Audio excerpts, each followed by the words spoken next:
In today's video, I'm going to teach you how to use the Offset command in AutoCAD.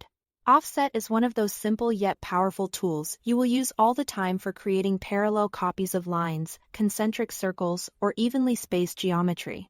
Whether you are drafting walls, road edges, or design details, Offset helps you keep everything precise and consistent. Let's get started by opening the command. You can type the letter O on your keyboard and press Enter. Or click the Offset icon in the Modify panel on the Home tab. Typing O and pressing Enter is the quickest way and is worth getting used to, especially when you are working fast. Next, AutoCAD asks for a distance. This is the spacing between your original object and the new one. Type the value you want, say 15, and press Enter. That distance uses your drawing's current units, so if you are working in millimeters or inches, it respects that. You can enter whole numbers, decimals, or even change your mind and type a new distance before you pick an object.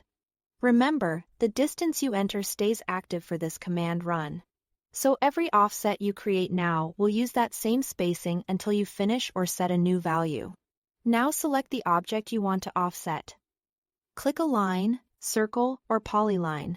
When you offset a polyline, AutoCAD maintains the overall shape as it creates the parallel copy. Circles become larger or smaller concentric circles. If you accidentally select the wrong object, press ESC to cancel the selection and try again.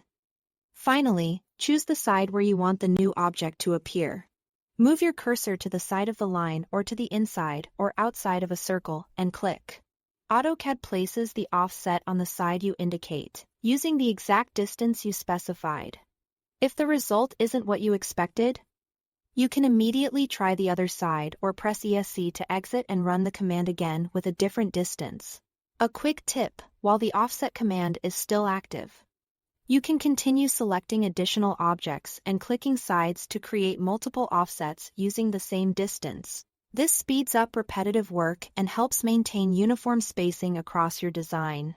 Also, zoom in to confirm that tight corners and curves offset cleanly, especially with complex polylines. That's all to it. Thanks for watching.